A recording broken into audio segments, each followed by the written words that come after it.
Question number 4 में क्या है बेटा, log 1005 बेस में 10 इसका सन्निकट मान ज्ञात करना है, यानी इसकी अप्रॉक्सीमेट वैल्यू हमको ज्ञात करनी है बेटा।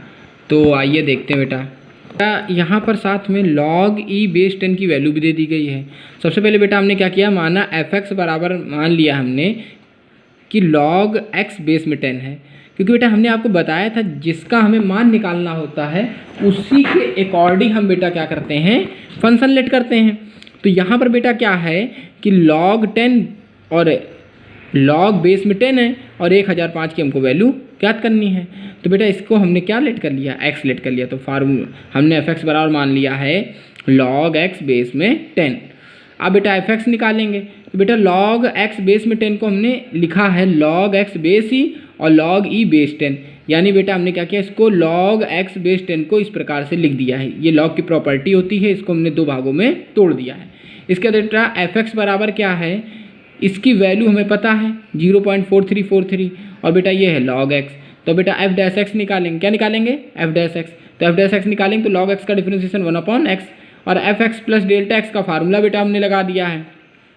और बेटा अब इसकी वैल्यू रखेंगे तो log x plus delta x, और इधर क्या है बेटा बेस में 10 है, यहाँ पर fx की वैल्यू रख दी है डेल्टा x और ये f डैश x की वैल्यू रख दी है।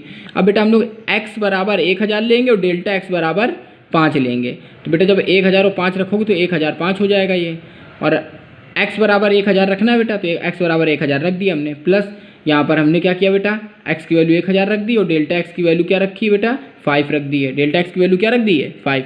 अब बेटा सबको पता होना चाहिए कि ये 1000 लिखा है, log 1000 बेस में 10, इसकी वैल्यू 3 होगी, इसकी वैल्यू बेटा 3 होगी। कैसे होगी आइए देखते हैं।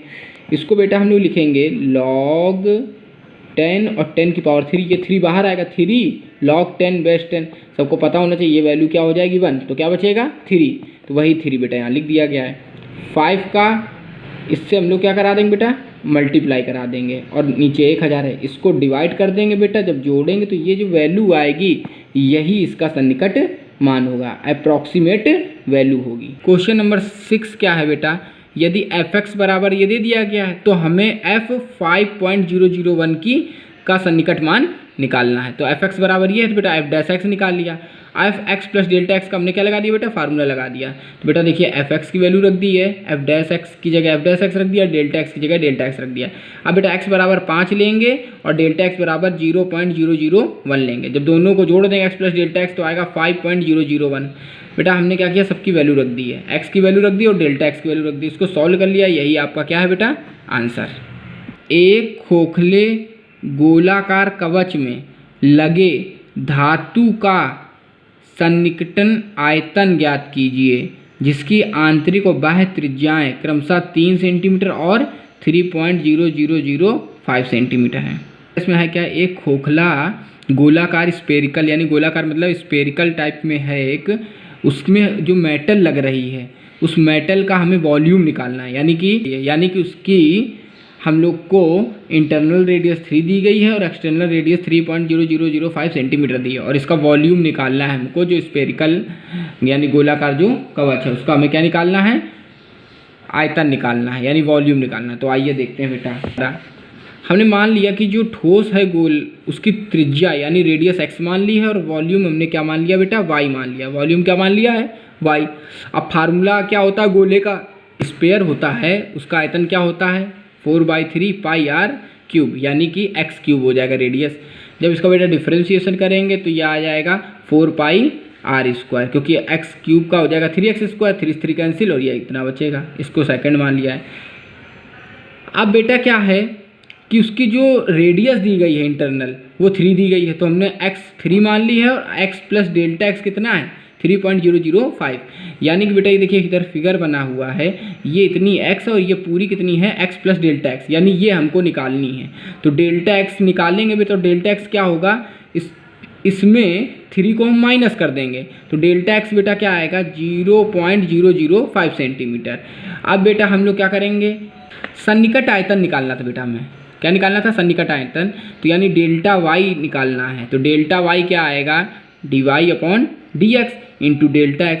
तो बेटा dy अपॉन dx की वैल्यू ये देखिए रख दी हमने, और बेटा x की वैल्यू कितनी 3, तो x की जगह हमने बेटा कितना रखा है, ये देखिए x यहाँ था dy/dx, ये वैल्यू हमने उठा के यहाँ रखी है और x की जगह क्या रखा है 3 रखा है बेटा, और डेल्टा x की वैल्यू रख दी, किसकी रख दी बेटा, डेल्टा x की भी वैल्यू रख दी है। अब इसको हमने सॉल्व किया, सॉल्व करने पर आया है 0.018 पाई सेंटीमीटर क्यूब, यही आपका सन्निकट आयतन है। सिद्ध कीजिए कि गोले की त्रिज्या नापते हुए इसमें त्रुटि के कारण गोले के आयतन के परिकलन में सापेक्ष त्रुटि त्रिज्या के सापेक्ष त्रुटि की लगभग 3 गुनी है। यानी बेटा कह रहा है क्वेश्चन कि कोई एक गोला है यानी स्फीयर है, उसकी रेडियस नापते समय कोई कुछ त्रुटि हो गई है, तो हमें ये दिखाना है कि जो आयतन में त्रुटि होगी यानी जो उसके वॉल्यूम में त्रुटि होगी वो त्रिज्या यानी रेडियस पे त्रुटि का लगभग 3 गुना होगी। यानी बच्चों क्वेश्चन ये है कि कोई स्फीयर है, उसका रेडियस जब हम नाप रहे थे तो उसमें कुछ एरर आया और हमें दिखाना है कि जब हम वॉल्यूम निकालेंगे उसका तो वॉल्यूम में जो एरर होगा वो रेडियस में एरर का 3 टाइम होगा। अब देखते हैं बेटा क्वेश्चन।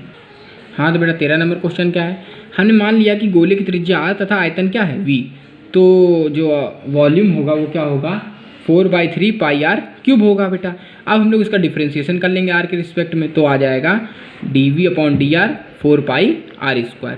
अब बेटा डेल्टा v निकालेंगे, तो डेल्टा v जब निकालेंगे तो dv/dr इंटू डेल्टा r हो गया, तो इसकी वैल्यू पुट कर दी बेटा। अब बेटा इसको इक्वेशन फर्स्ट माना था, इसको सेकंड, तो इक्वेशन सेकंड अपॉन फर्स्ट कर देंगे, तो यहाँ से आएगा डेल्टा v/v इक्वल 3/डेल्टा r/r। हमें ये दिखाना था कि जो वॉल्यूम में एरर होगा वो रेडियस में एरर का 3 टाइम्स होगा यानी 3 गुना होगा, यानी जो आयतन में त्रुटि होगी वो त्रिज्या में त्रुटि की 3 गुनी होगी। ये आपका प्रूफ करना, तो ये हमने आपको प्रूफ कर दिया। अब बेटा हम लोग 14 नंबर देखेंगे। 14 नंबर देखते हैं बेटा, कह रहा है एक शंकु की ऊंचाई 2% बढ़ जाती है तथा इसका अर्धशीर्ष कोण वही रहता है। ऊंचाई 2% बढ़ रही है और अर्धशीर्ष कोण वही रहता है, तो आयतन में सन्निकट प्रतिशत वृद्धि ज्ञात करनी है। ठीक है, शंकु का आयतन वॉल्यूम v से रिलेट कर लिया है 1/3 पाई r² h हो गया है। और बेटा हमने क्या किया, रेडियस r मान ली और हाइट क्या मान ली है, h मान ली है। रेडियस r मानी बेटा और हाइट क्या मानी बेटा, हमने h मान ली है। तो बेटा अब हम लोग v बराबर 1/3 पाई r की जगह बेटा ये x tan थीटा कहाँ से आ गया इसको समझेंगे, आइए देखते हैं।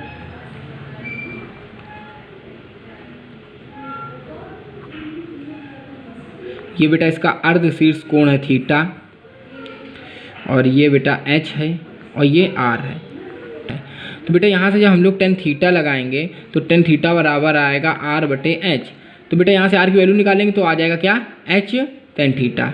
ये देखिए यहाँ पे लिखा भी है r/h इक्वल tan थीटा, तो r की वैल्यू आएगी tan थीटा इंटू h। यहाँ वैल्यू हमने बेटा रख दी है इसकी। इसके बाद बेटा v बराबर आएगा 1/3 पाई h³ उसको सॉल्व कर लिया बेटा हमने। अब बेटा हम लोग क्या निकालेंगे, डेल्टा v। तो डेल्टा v क्या होता है, डेल्टा v होगा dv/dh